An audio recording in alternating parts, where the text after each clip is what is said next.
Hello everyone. I'm here to talk about how not to get sued. It's a very broad subject, and I realize that, but so we're going to touch on a lot of different topics.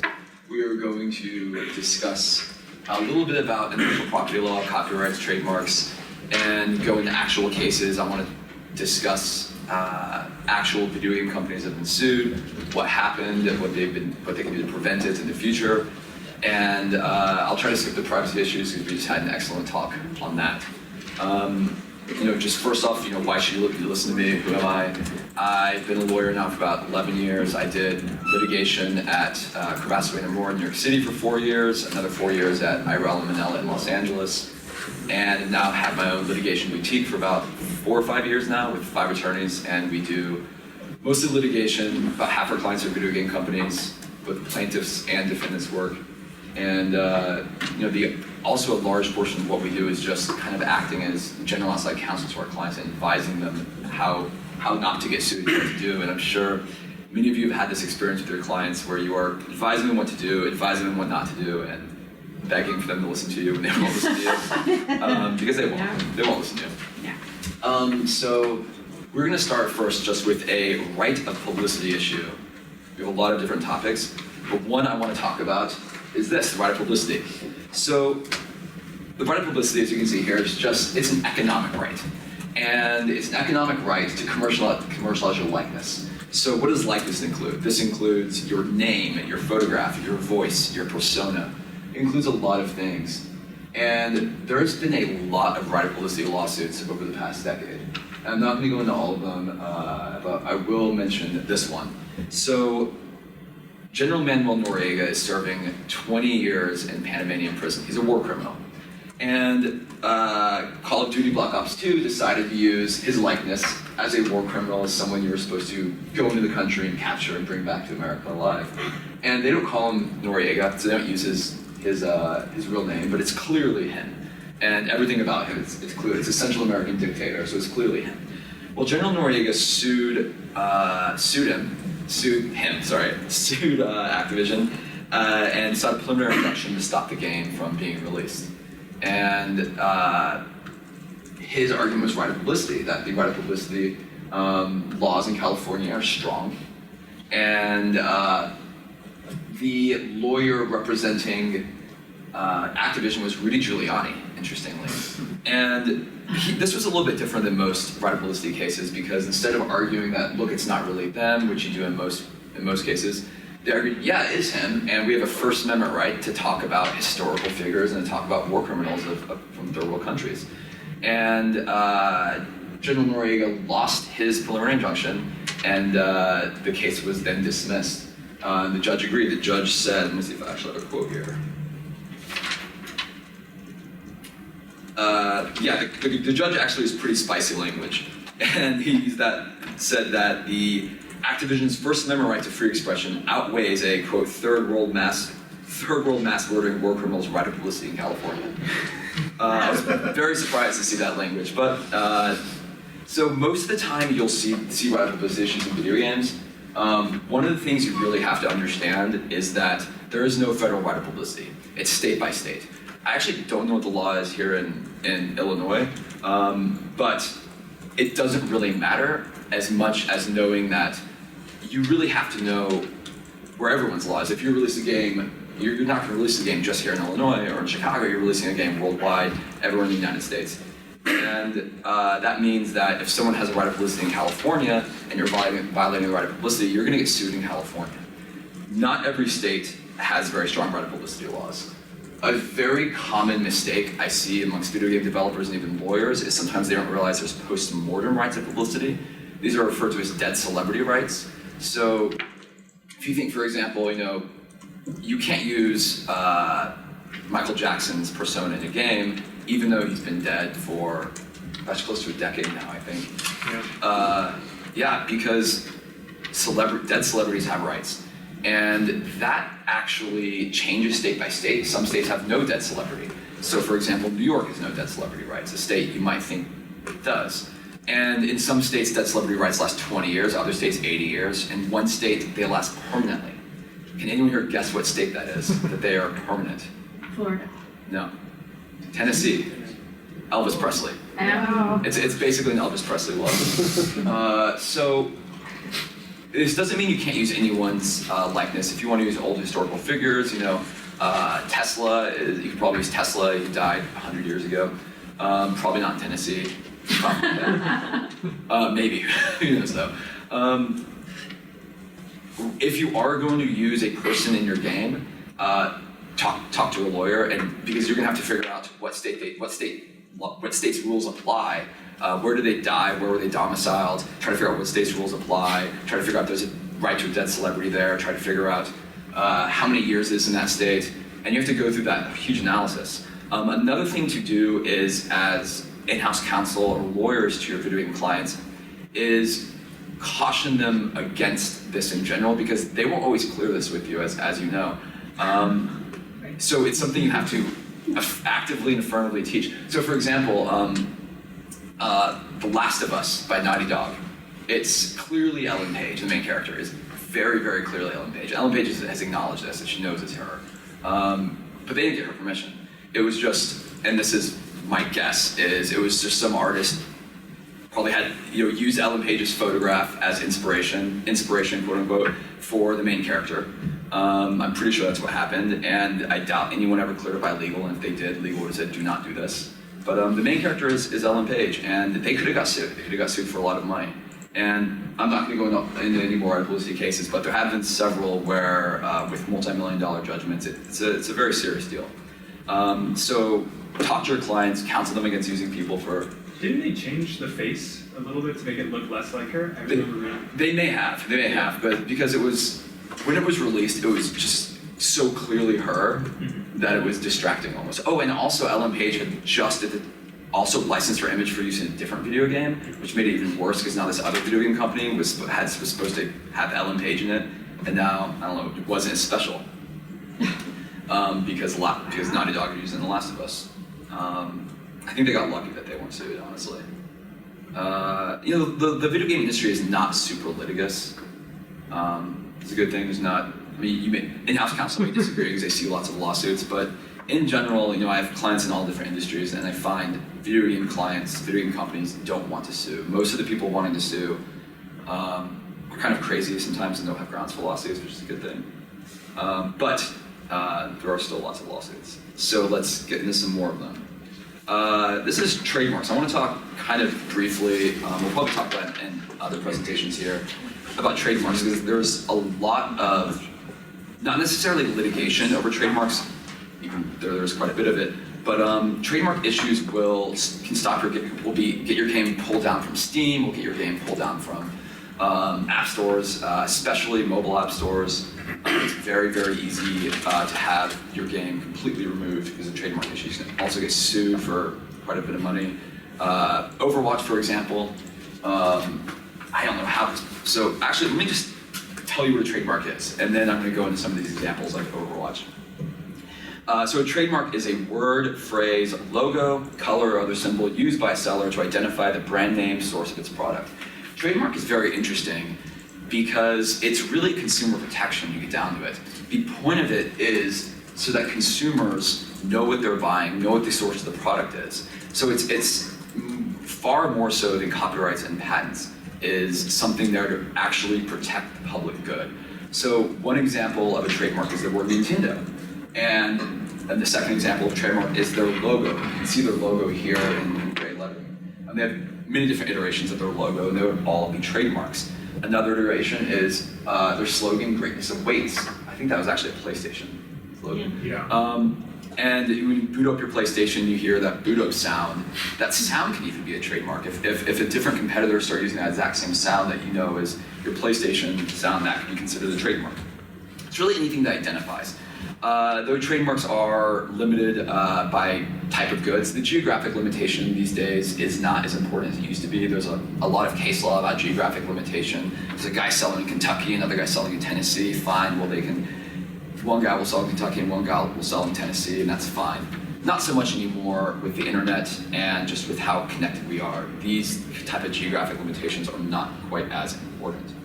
What's more important is the type of goods. So we have Delta Airlines and Delta Faucets. Why? The reason why is because the consumer is not likely to be confused. That is that's what trademark is all about, likelihood of confusion. Is someone who buys a kitchen sink faucet likely to be confused that it's really an airline company? Probably not. One issue is that this becomes a gray area, how close, what if you have a car company named Delta? Well, that is a mode of transportation, so maybe a consumer would be confused if you try to make a car company named Delta. I'm actually not sure exactly how that would come out. Trademarks are generally stronger the more famous they are. Delta's very, very famous. I think because of that fame, they would probably win an injunction. Maybe if Delta wasn't so famous, maybe not. So I think trademarks are especially important for mobile apps. And the reason why is because, let's say you have a video game called Fireflow. Well, in the past, the analysis, and let's say there's a workout video, someone sells workout videos called Fireflow. Well, these just aren't related goods. Fireflow, the workout video, and Fireflow, the mobile game, they're not.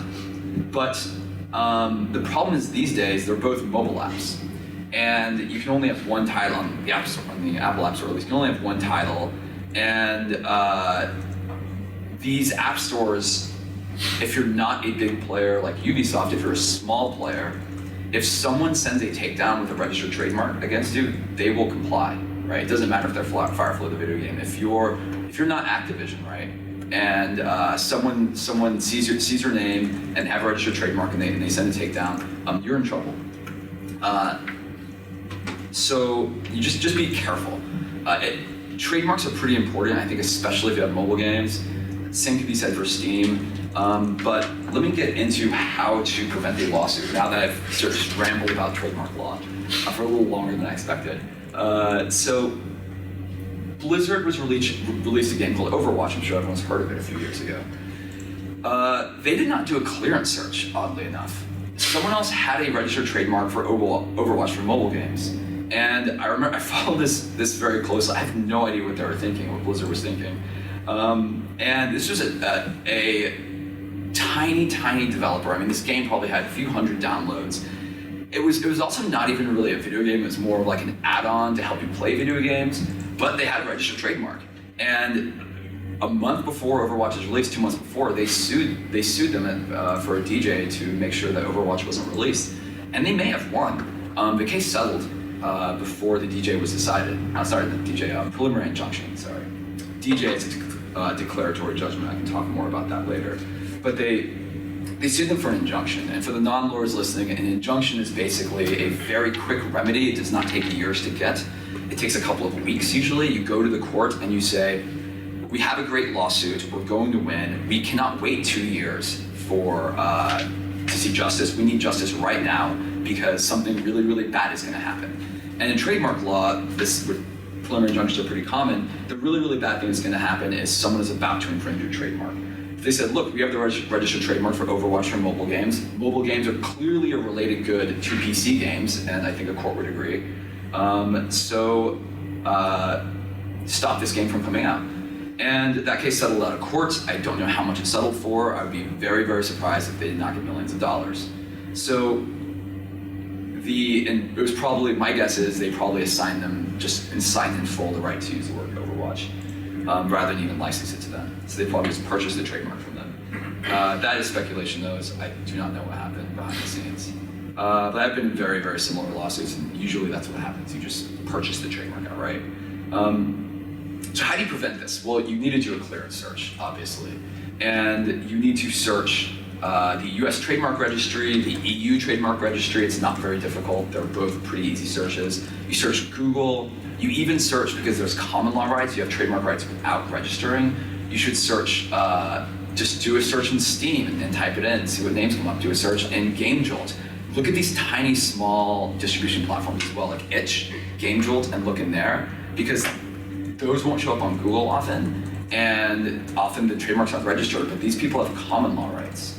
If someone made a game in a game jam and titled it and put it online and has never sold any of it, but it's online for download, they may have trademark rights, and they may be able to sue you if their game jam name was named Overwatch and it's online. They may be able to sue you. So it's just something to keep in mind, is that trademarks are important.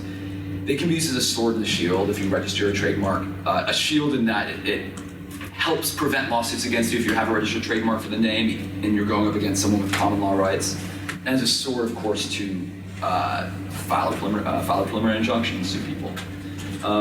That's about all I'm going to say about trademarks for now, but I'm happy to answer any questions. I'm in, I think, 13 different trademark lawsuits right now as legal counsel. When you're saying no more type of goods limitation, you mean just because it can be so broad? The fame of the mark almost controls more than they... So that's specifically for mobile applications because it's framed as the type of goods are mobile apps. And I don't think that's the correct way to frame it, but that's how it's being framed often.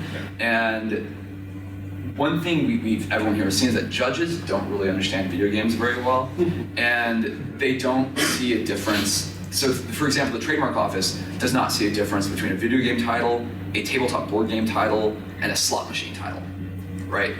They consider those are all related goods. So if someone has a slot machine and has the same title as your game, I don't think a casino slot machine is a related good to Overwatch.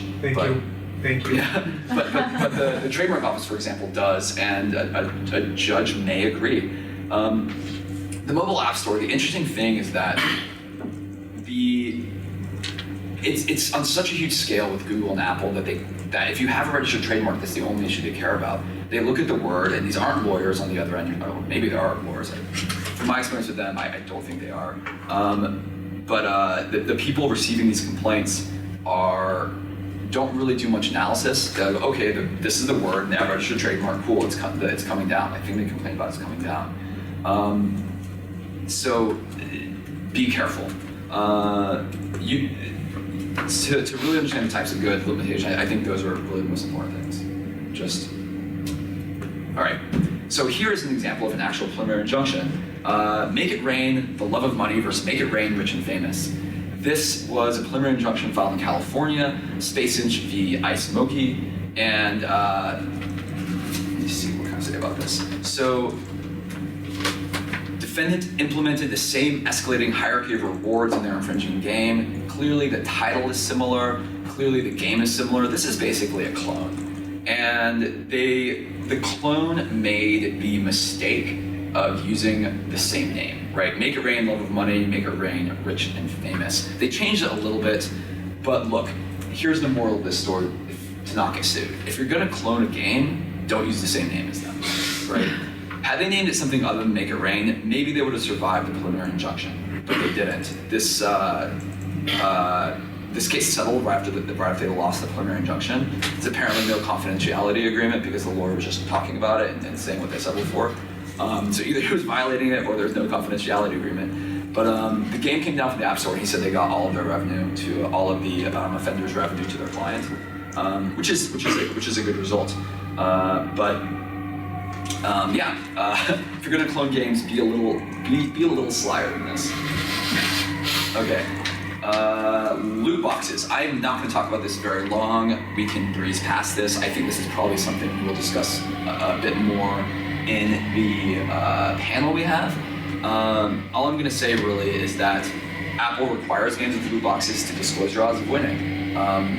What are your odds of getting this rare thing in the loot box? I think that's a good rule to have generally. I think loot boxes are clearly in a state of we don't really know what's this state of confusion with what's legal and what's not. What is a loot box and what's not? Are Hearthstone's card packs a loot box? They seem to be a loot box to me, but apparently there's some exception for card games. If you were going to put loot boxes or packs of cards in your game, I think there's a lot of things you need to think about at a basic level. Give your players the odds of winning, right? You'll at least be compliant with Apple, and you're more likely to be compliant with other laws. That's an easy rule of thumb, and I could have a whole 1 hour talk on this, but let's talk about this more. Okay, licensed music in game. This is a common mistake I have seen. One of my clients is Friday the 13th, and this came up with them. The client, not Friday, the client is Gun Media, which makes the game. They have licensed Friday the 13th, and they make the game. So, successfully kickstarted. they very popular game, and they licensed music for it. One of it, they really wanted to create the feel of the 80s and early 90s, and they licensed music from them from that time period. And they also found these bands that really just evoked, even though it was new music, evoked kind of the feeling of the time. And they signed agreements with them for these like unreleased songs of this band that they could license it for their game. And I think whoever drafted the original agreement wasn't me. I think it was it was just, we license you the music for use in your game. I was like, oh, this looks good, right? Looks like a real license. The problem is music licensing is a very, very complicated form of copyright law. It's its own subspecialty of copyright law. I don't consider myself an expert in music licensing, and I think if you're going to use licensed music in your game, you need to talk to someone who is an absolute expert in it. Because here's what happened. The band ended up signing to a label, and the label now owns all their songs. And when people started streaming Friday the 13th, the video game, on YouTube, and your Let's Players and your streamers are very, very important to your marketing, your business model, these streamers started getting copyright strikes from YouTube because the label was sending the strikes to YouTube. Turned out the license was for use on video games. It was not licensed to use the music on YouTube. There's no streaming rights, there's no broadcasting rights. So the label was correct. They can send takedowns and give copyright strikes to streamers who are streaming Friday the 13th. Now, what was the practical application of this? The practical application was their game did not no one wanted to stream their game anymore. This for a very short period of time until this was resolved. The client was freaking out, obviously. When you're releasing your game, these streamers and Let's Players are extremely important. And their accounts are their livelihood. They can't risk streaming your game if they're going to get copyright strikes and have their entire account deleted. 3 strikes and you're out with YouTube. So we had to go back to the label and renegotiate new rights, streaming rights, broadcasting rights, public performance, synchronization rights, to make sure all those were in there so that they could keep streaming on YouTube. And we got very, very lucky that the label was reasonable about it.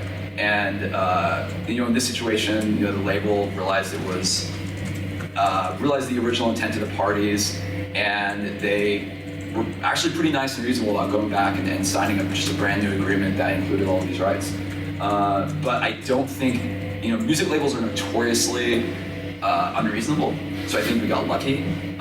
Really, the moral of the story here is, if you're going to license music, make sure it has streaming and broadcasting rights for YouTube. Also make sure it lasts a very long time. Sometimes these licenses last a few years, 3 years, 5 years. And like, oh, that seems like a long time. The problem is now your game, that 3 or 5 years is up, and your game doesn't have rights to the music anymore, and you can't sell it anymore. You can't sell your game anymore. Your videos of your game will be taken off of YouTube now. So I've seen that a lot too. Like, make sure you get the rights for decades and decades, as long as you can. Put 50 years in there, or put a very long time in there, because you don't want those rights to expire. What is next? Oh, have the music rights owners explicitly waive their rights to YouTube monetization. Oh, and that's the other issue I almost forgot, is that they could just flag your Let's Players videos and not strike them, but just monetize them and say, well, the agreement doesn't say anything about YouTube monetization. So explicitly put in the agreement that they're waiving the rights to YouTube monetization. Because it's not that you need to monetize it, it's that the Let's Players need to monetize their videos, and they're not going to stream your video if they cannot monetize it. Okay, let's talk about patents. I've done a lot of patent litigation, and most of that was at big law. But this is an example of a real video game patent from Crazy Taxi from the 90s. So the patent was over this arrow, and what they patented was the idea of an arrow above the taxi pointing in the direction of your goal, pointing in the direction you need to go. And that way, when you're driving around, you always know the direction you need to go in. This has become extremely standard in these types of games, and the owners of Crazy Taxi ended up suing The Simpsons, because The Simpsons had Simpsons Road Rage, I think, suing them. And this lawsuit went on for a while, and I think Crazy Taxi was going to win. but they ended up settling in mediation. So a patent, as opposed to a copyright or a trademark, is you're patenting an idea, the application of an idea, and they're much more expensive to get copyrights or trademarks. When all is said and done, anywhere from $20,000 to $50,000. Usually, you can get them done for $25,000. Not super applicable to video gaming, but we do see them, and we do see lawsuits about them. I'm bringing it up mainly to talk about our friends, our little green friends, the trolls. And I've had a lot of people ask, how do I stop the trolls from suing, right? What do we do? How do I prevent lawsuits from the trolls? And my answer is I have no help for you. Consider it a cost of doing business. There is, people want to do patent searches and spend a lot of money doing some kind of clearance search for patents. Don't do it. It's a bad idea. It's going to be extraordinarily expensive. It's not going to give you any information, and it will be used against you in court. Because that patent that you found and that there's an email about, oh, is this applicable? Now you have knowledge that it exists, and that's going to come out in discovery, and now you have willful infringement. So patent trolls don't, especially these days, because there's been a lot more rules against them. There's been a Supreme Court decision called TC Heartland that makes it so they can no longer sue in the Eastern District of Texas unless you're actually established in the Eastern District of Texas. And what that means is you must have an actual office there. You can't they can no longer get jurisdiction over you in their favorable troll jurisdictions solely because you sell the game there. You actually have to have an office there. If you have an office in the Eastern District of Texas, move it, because you do not want to get sued by patent trolls. But what I tell my clients is, look, if you are successful, if you're a huge company, if you're an Activision, if you're an Ubisoft, you're going to get sued for patent infringement. There's nothing you can do about it. If you design around a patent that you find, you just design into another patent maker infringement. There's patents out there for everything. It's simply a cost of doing business at this point, I think. It's just a tax. And you're going to waste, if you sit there and worry and don't release something because of patent infringement, I just think it's kind of silly. I'm open to hearing other arguments on that, but don't worry about it. Really, just don't worry about it. It's going to happen, and it's going to cost you a little bit of money, and it's just a small tax. Now, we already had an amazing talk from Joe, so I'm not going to get into this too much, the data breach issue. I really just wanted to show off his magic card. Stolen identity, that was pretty cute. So this slide I just appropriated from a different talk. And I'm just going to give, instead of going into this, I'm just going to give the top bullet points of why I usually tell my clients when they ask about this, which is, and Joe I'm sure will know more, but disclose everything in the privacy statement. Everything you gather, just disclose it. If you gather a birth date, some clients think they're being clever, but like, okay, well they don't know we gather this, so we're gonna leave it out. Like, no, that's how you get in trouble. Just put everything in there. If your game targets kids, if you have a large amount of people that play that are under age of 13, obviously be copy compliant.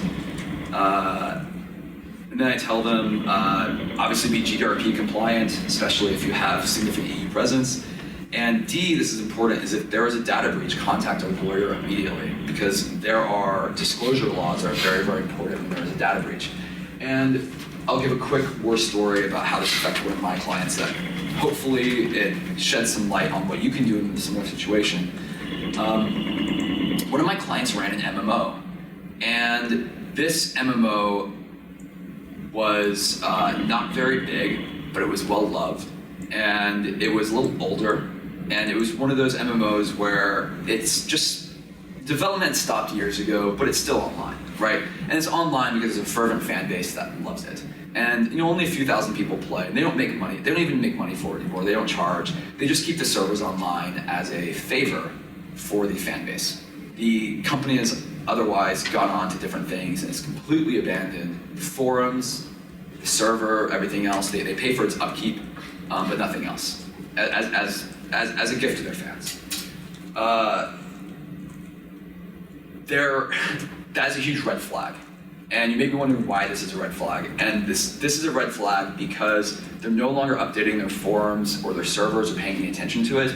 Means that all that personal data and personal data stored in the forums, they're no longer being updated for security breaches.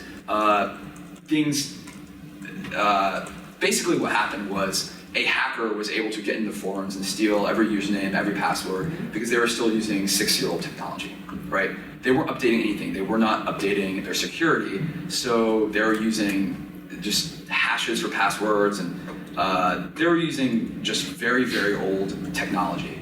I don't really know much about security or privacy, so I could let Joe talk more about that if he wants, but the moral of the story is if you want to keep your server online, if you want to keep your forums online, that's great, it's great fan service, but be very careful about the privacy issues. There's still a lot of personal data stored there, and make sure it's protected forever, right? And that means ongoing support. You can't just abandon it and say, well, we'll let these 1,000 people play in the server, we'll pay that few $100 a month server fees. You must continue to support it to make sure that your personal data is not stolen, that your people's personal data is not stolen. And if it is, contact a lawyer immediately, because there's extremely strict state laws, depending on what state you're in, on how you disclose it and how quickly you disclose it. In many states, you actually need to contact the state attorney general immediately. And that means that it doesn't matter what state you're in, it matters what state the person was in who got their data stolen. So you may need to contact the Arizona State Attorney General within a few days and tell them that, hey, there's a breach and data was stolen. And if you don't, you're violating the law. So if there's a breach, talk to a lawyer. Okay, you may know this guy. This guy's PewDiePie. I'm gonna move a lot faster here because I have like 100,000 slides. So this was an interesting issue, and this wasn't really a lawsuit, but I think it could have been. So PewDiePie said the N-word on stream, and he got a lot of negative press coverage for it, as he should have. And one of the things that happened was he had a Let's Play video of a game called Firewatch, and the developer for Firewatch was justifiably upset. He didn't use the N-word, I don't think, while he was playing that game, but he said, look, you've made money off my game. I don't like who you are. You have a video with 10 million views, or however many views PewDiePie gets, and I don't want you making money off it anymore. So he DMCA'd the video that PewDiePie was Let's Playing. Now, the problem here is that Firewatch, as most video game companies do and should have, had a Let's Play streaming policy on their website, which provided a license to anyone that wants to stream their game. It said, look, if you want to stream our game, if you want to do it, you can stream it. You can stream it on YouTube, you can stream it on Twitch. And so first off, I think it's a good idea for companies to have this policy. You do want this policy, but you wanted to say more than, I think this is basically on a fact. Can we stream your game on YouTube? And he's like, yes, you can stream my game. You have a license to stream it. You need actual policy in place, because the problem is that you want the policy to say things like what state law applies, how you can revoke that license, why you can revoke that license, right? These moral clauses which would have applied here. You can't just, in many states, you can't just without notice revoke someone's license and then DMCA them, right? With no notice. And when you sign a DMCA, you have to actually, under penalty of perjury, say that person doesn't have a license. I think that the DMCA here to YouTube is actually probably illegal and probably technically fraudulent because of his Let's Play policy. And I think Firewatch should have a much more in-depth and robust Let's Play policy, and I think every company should. Riot Games, for example, has a great one.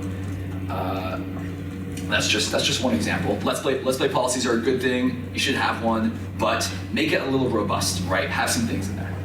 So when you say make it more robust, you mean like say we reserve the right to take down streams that we find offensive to our company culture or whatever? Yes, exactly. Just even if you only include a few more sentences and say, look, this license is revocable at will. In some states, a written license that does not say it's revocable is actually irrevocable, which means you can't take down a Let's Play video later. So you want to say what state law applies to make sure that it's not the state of the person that's playing, right? And so that's it, right? Just a few more sentences. It's revocable at our will, and the state law that applies is such and such state. And make sure it's a state where licenses are revocable, which they usually are, especially if the contract says that. So fan-made content, let's talk really quickly about this. I have a lot of clients who beg me to sue their own fans for making fan-made content. And I have to it's don't do that. This is how you avoid a lawsuit. If fans make your content, don't sue them. Here's what Sonic the Hedgehog has to say about it. We're not, keep making great stuff, Sonic fans. And no one's ever lost a trademark or a copyright because of fan-made content. Never happened. Never happened. So this idea that they have to enforce against the fans, not true. Now that said, don't. There's a difference between fan-made content and commercial content. You don't make Pokemon 2. Don't make a game that's an homage to that is simply too close to another game. Right? These are commercial products. What I mean by fan-made content is, you make a drawing of a League of Legends character and you post it online. Things are clearly just casual. They're not commercial. People that maybe make fan videos and they're not selling them, they're not even making money off of them. Sometimes I have clients that just really want to DMCA these things, and it's just silly. Let your fans are your greatest asset. Let your fans be fans, and if it's not commercial, then look the other way.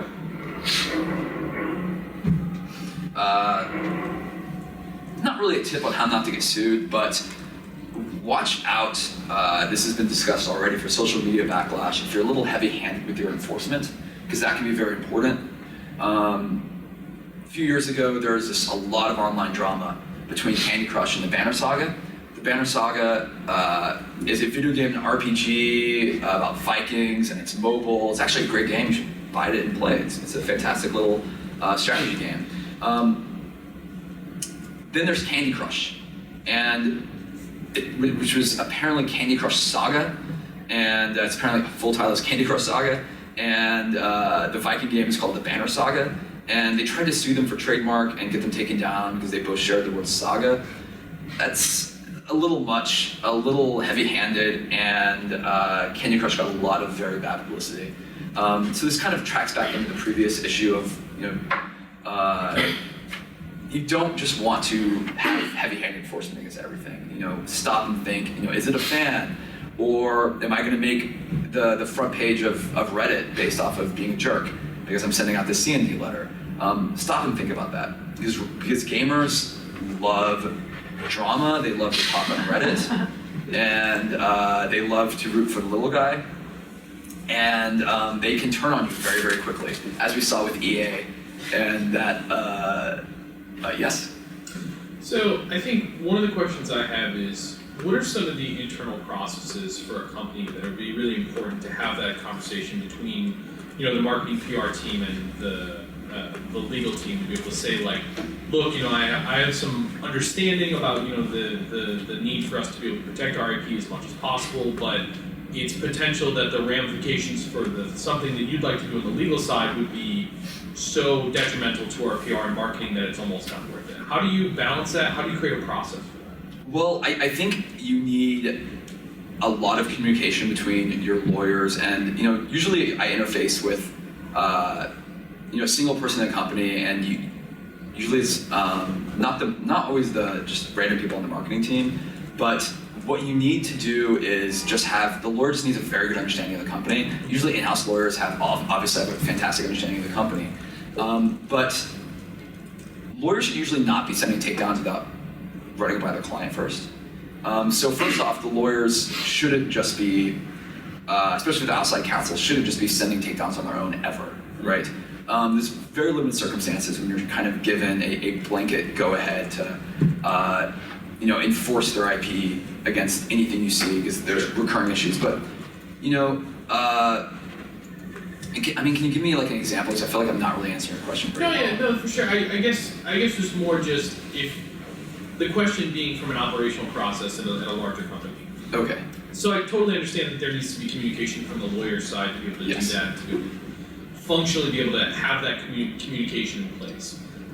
Is that something that's worked with from a marketing PR, some of the marketing side, and that's why I'm partially asking the question, to be able to say, like, what's the best way for me able to, in a larger company, for example, if I go work for, a big company or get some contract work or something like that, is that at the, the CMO level where the CMO is talking to the head, the head local counsel and being able to saying, like, look, if you're going to head out this sort of thing, if you're going to start sending out this stuff, what does it look like?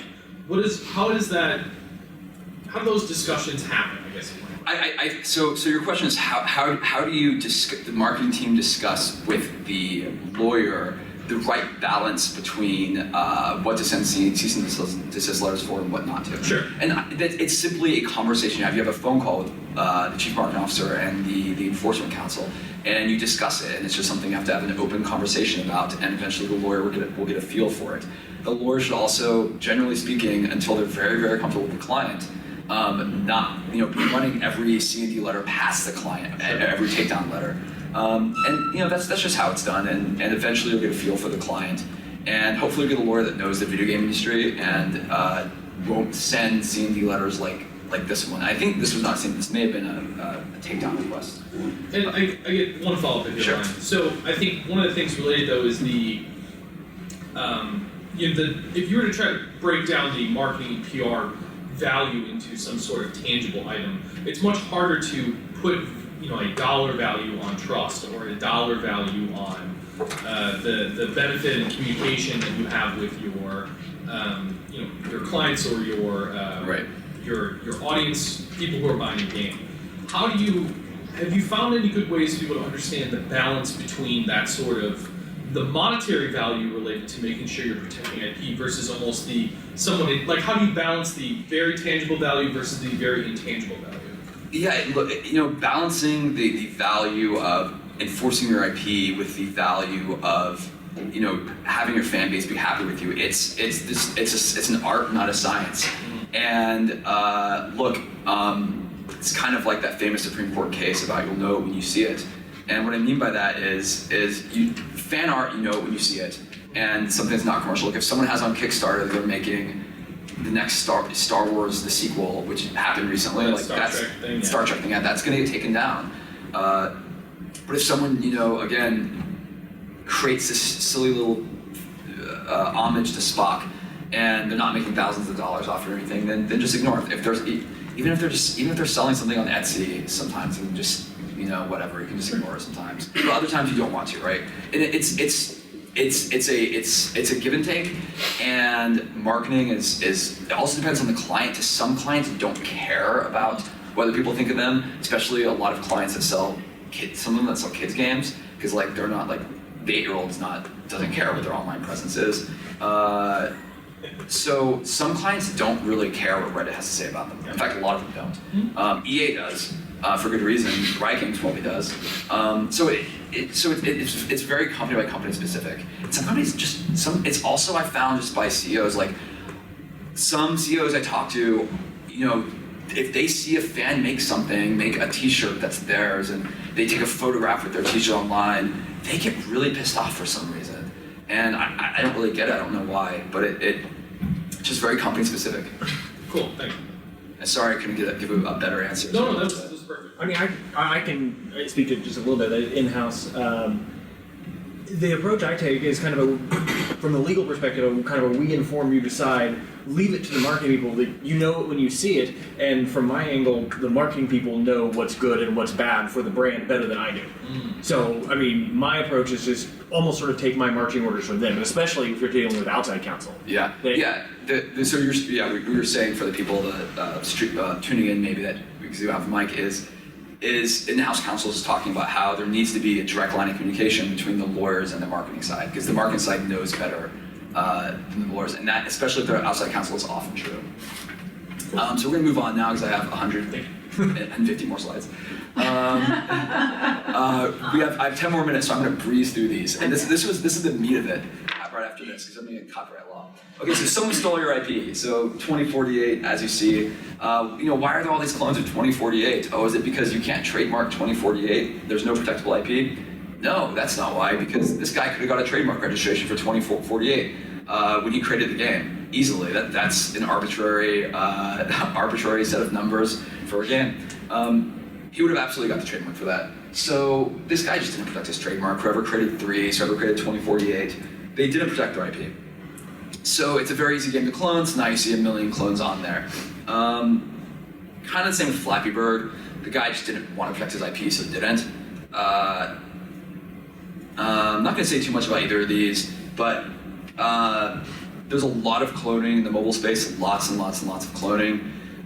You can protect your IP. The easiest way for either of these guys to do so would have been with registering a trademark. You can send takedowns via Apple and Google, and they're usually pretty responsive. Apple's better than it used to be. Interestingly, there's no DMCA process with Apple in the App Store. That's something I find people are often very shocked to hear or surprised at. There is an option to DMCA anyone on Apple, which means Apple has no safe harbor, which means you can sue Apple if there is an infringing game on Apple's App Store, because they have no safe harbor. Instead, they have their own internal system for sending a complaint to Apple. Apple will put you directly in touch with the developer.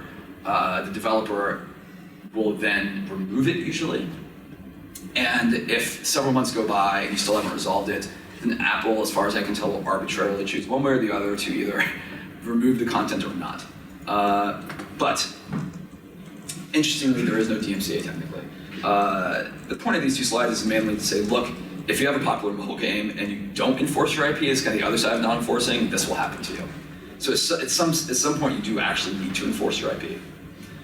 So now we're going to talk about copyrights. And I'm going to go to my notes because I kind of forgot where I was going with this. Is where are we? Slide 16. Okay, cool. Okay, so what are copyrights? Copyrights include all expressions of creativity.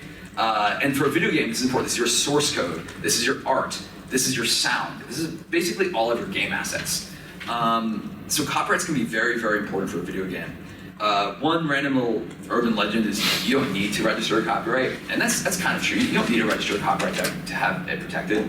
But if you generally, as a practice tip, want to register the copyright within 90 days of release, and this is what I do for my video game clients, we just register the copyright within 90 days of release for the video game as a whole, including source code, art, game assets, everything.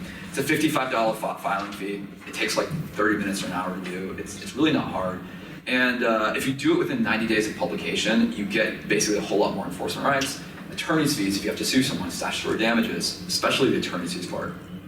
Very, very important. And in many circuits, you cannot sue unless you have a registered copyright. You can't file a lawsuit, which is a problem if you never bother to register. In other circuits, you don't need to register to file a lawsuit. And interestingly, the Supreme Court just took a case on that circuit split. And they're going to settle the question of whether or not you need a copyright, registered copyright, to file a lawsuit. I'll be keeping my eye on that. So for games, people always want to protect game mechanics, and they say, "Hey, can I copy this? Can I copy these game mechanics from this game?" Well, game mechanics are not copyrighted. That does not mean they can't be protected. They can be protected with a patent. So you have to keep that in mind. 99.9% of game mechanics are not patented though, so probably something you can ignore for the most part. But copyrights do not cover ideas, and this is why they don't cover game mechanics, because game mechanics are just the idea and the expression of the idea is the game mechanic. The expression of that idea merges with the idea, and there's just no copyright protection for it. So we're going to go through a few actual cases here, because I love this history of copyright cases. So you have this case here. This is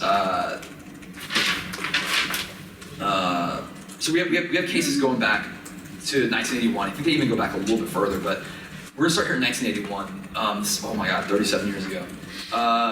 There's a lot of case law on copyright in video games. So you go to Asteroids versus Meteors. Now this is a cool case because Meteors is clearly a clone of Asteroids. It has a similar name, Asteroid versus Meteor. There's a lot of similarities in the game. The guy who made Meteor is on record saying he just wanted to make a, quote, better version of Asteroid. The judge compared the two and found 22 similarities.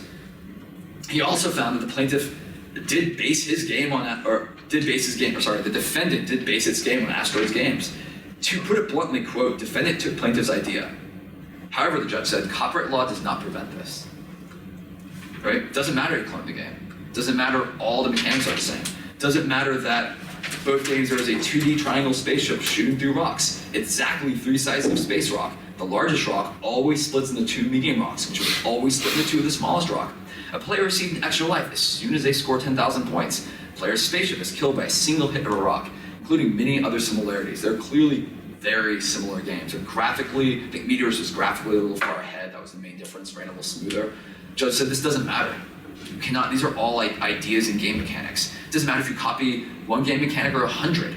If you copy every game mechanic, it doesn't make it more copyright infringement or less, it's just not copyright infringement. Okay. What about this one? Karate Champ versus World Karate Championship. These are the side-by-side games. They're very, very similar. The color palette seems to be a little similar. The referee is the same. They have the exact same scoring system. They have the exact same type of karate moves. Judge said, no, these are scenes of fair, right? Scenes of fair is a legal concept. Things that must be done. Stock video game elements. So it doesn't matter they're the same type of karate moves and a referee. Like these are all like if you're gonna make a game about karate, like you have to have punches and kicks and chops and a referee. These are just things that must be done. And when you compare two things for copyright infringement, you're looking for substantial similarity. But you also must first filter out all of the unprotectable, uncopyrightable elements. And those elements include things that must be done. So if you have a dragon in your game and someone else has a dragon in their game, that's not one of the similarities you're allowed to point out, because dragons are just stock elements of video games, especially fantasy games. But maybe if it was something very strange about the dragon, it wasn't just a general fantasy game with a dragon, but you know, it was a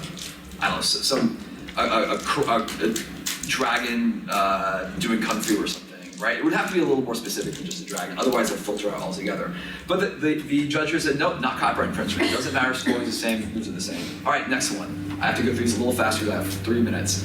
Street Fighter vs. Fighter's History, these were the same game. So there's clearly a Ken, there's the Guile character, the guy that played Guile has the same Sonic Boom flash kick with the same arbitrary button combinations to do them. Like hold down, up, down, like the exact same button combinations, the exact same moves. Judge still said, doesn't matter, not copyright infringement. And I have about 10 more of those, but I didn't put them on here, but there's a lot of those cases. Then we flash forward to 2012. So basically there's this rule, like, doesn't matter, you can clone a game all you want, no copyright infringement. Flash forward to 2012, no longer the case. This rule has been turned on its head. So here's Zio with the Tetris case. Someone made a mobile game that was basically a clone of Tetris, because Tetris wasn't on mobile. The Tetris clone is on the right, real Tetris is on the left. They named it Zio. Tetris sued them for copyright infringement, and Zio cited all this past case law for decades, saying, it doesn't matter. It literally doesn't matter how similar it is. We didn't use your source code. We didn't use your actual game assets. We remade your game. We win. And the judge said, no, you don't win. This is copyright infringement. Why? Who knows? But the judge decided we're going to start making new case law. And then other judges started following.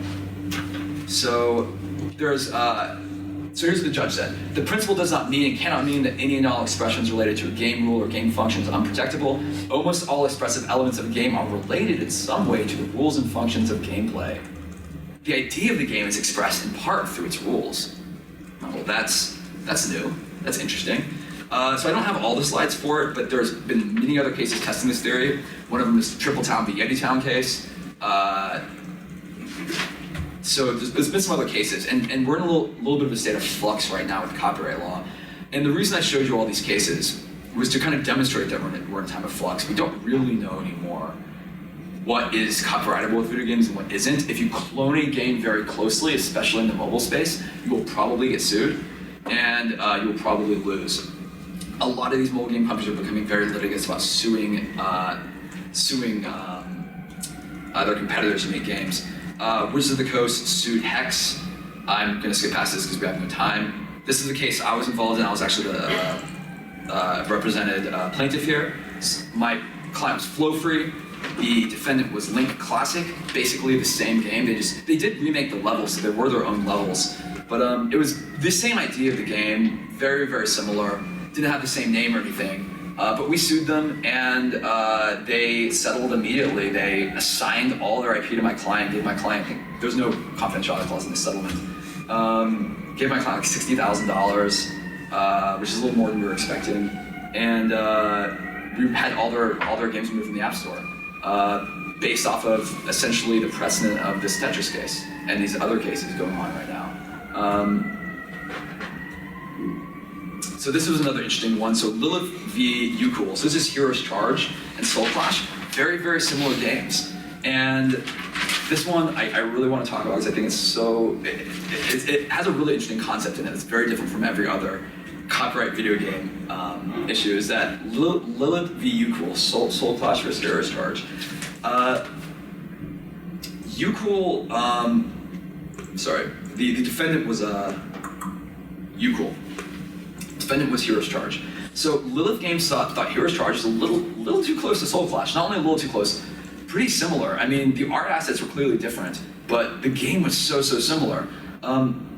What Lilith did in its game, Lilith was the plaintiff, the original owner of Soul Clash, was they had an Easter egg. An Easter egg where if you tap a certain part of the screen during one particular level at one particular time, a copyright notice pops up saying this game is copyright owned by Lilith. Guess what? In Hero's Charge, if you place the same screen, the same copyright notice came up and said this game is owned by Lilith.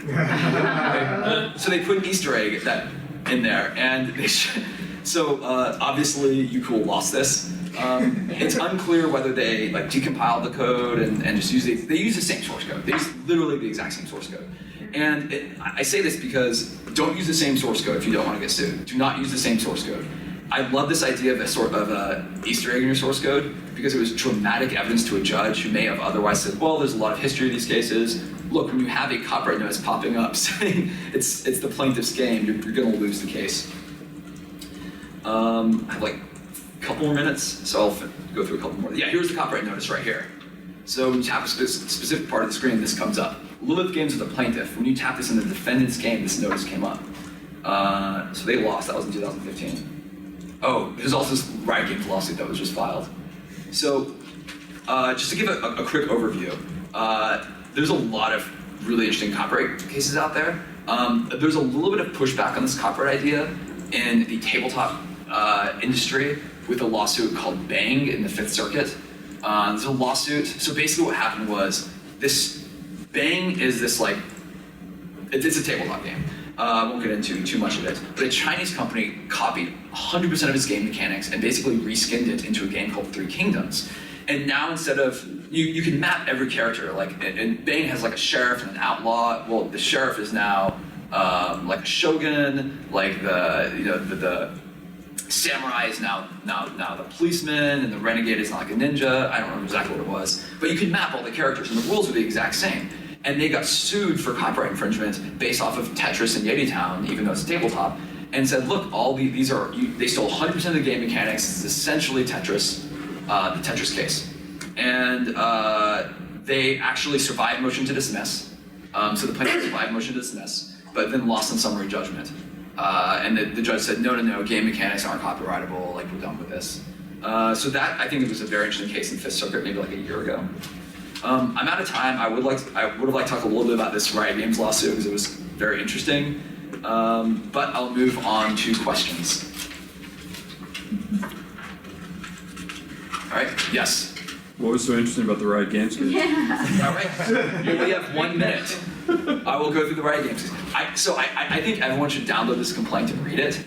Don't read the articles about it, just read the complaint. And especially for Inhouse Counsel, a video game company, because I'm not an employment lawyer, so I don't know as much about this, but these were some accusations in the complaint. And California law is very strong. I don't know what's going to happen here. I really don't know what's going to happen. My only advice is look at there's a reporter for Kotaku who's clearly building her career on writing articles about Riot Games and how they are and how they are allegedly not a great place to work. Other video game companies might be targeted in the same way. They really might be. Not by another journalist or by Kotaku or someone else. And you need to make sure that you're not making all the same mistakes Riot was. And they were clearly making a lot of mistakes, a lot of errors. And it doesn't necessarily come down to obviously if you have a huge company and a lot of your employees are young, they're going to say things to each other that are not appropriate. You just need to make sure you have the right policies in place, the right training, and to prevent this from happening, right? Or at least prevent it from happening on such a wide scale. And it's just a risk. It's just a huge risk.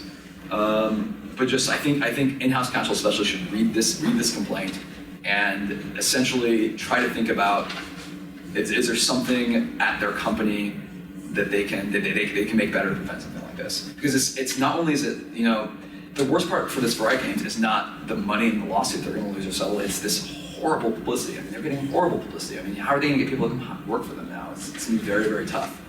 That's my guess. I don't know. I don't work at Riot Games, but the publicity issue is tough for them. Do I have more time? I have more stuff I can talk about.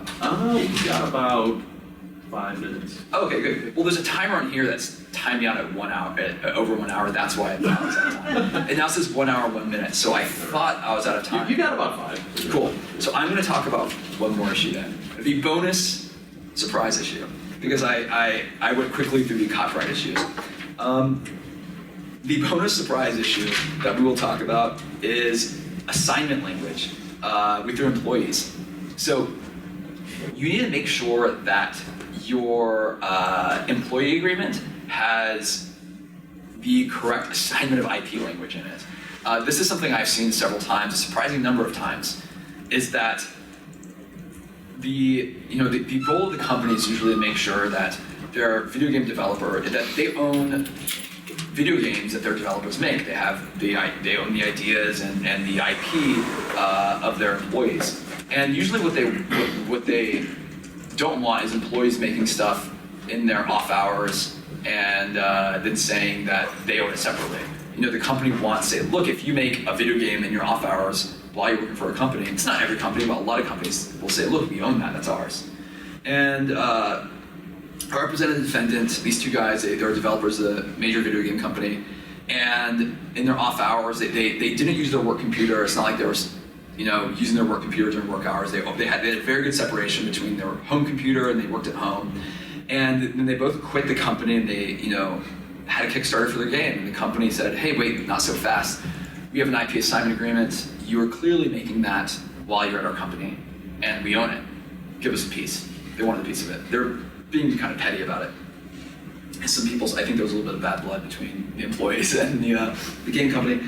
So I read the agreement, and the agreement assigned all inventions and trade secrets. All inventions and trade secrets.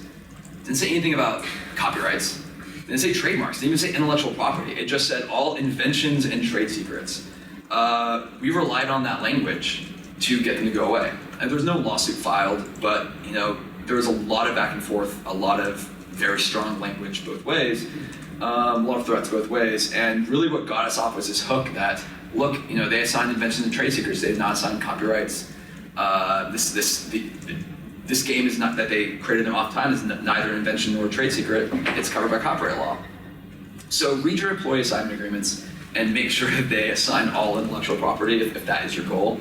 The other mistake I've seen, there's case law on this, although I don't have the case right in front of me, is the word hereby. There's case law on this that says if your employee agreement says that the employee assigns all of their intellectual property to the employer, that's not good enough. It must say hereby assigns. And this issue has been litigated, and there's case. I don't remember what circuits it is, but there's case law on this. If it does not say hereby assigned, the assignment's ineffective. Because if it doesn't say hereby, it's simply a promise to assign in the future, and the employee never did it, so the employee still owns it. So I was very surprised about that when I read this opinion, and now I'm always very sure to use the word hereby in all assignment agreements and all employee agreements. So that is your bonus tip and your bonus litigation tip is always have hereby in assignment agreements, and always, if you want to have your employees assign all IP, then don't say, quote, inventions and trade secrets. Say all intellectual property, all trademarks, all copyrights, all inventions, all trade secrets while you work for us is hereby assigned to us. All right. Any other questions? Yes, in the back. Just recently, I think a year ago, Riot sued the Mobile Kings, Mobile Legends. I don't know if you guys talked about it, I came over late. And the outcome was that Riot won on that. And I was wondering if you had any insights on that case at all, if you explored it. I don't have any insight on that case. I didn't. There's so many really interesting copyright cases. The whole presentation could be about these copyright cases, and because there's so many ones. I just find them really, really fascinating. I think that case might have been in China, right? Not the U.S. I think so. I think you had 2 lawsuits going on at the same time. Yeah. I don't have. I didn't prepare to talk about it, so I don't remember. I don't want to kind of say things that aren't correct. But yeah, if I remember correctly, it might have been in China. I think they won. I don't remember anything specifically other than that. All right. Thank you.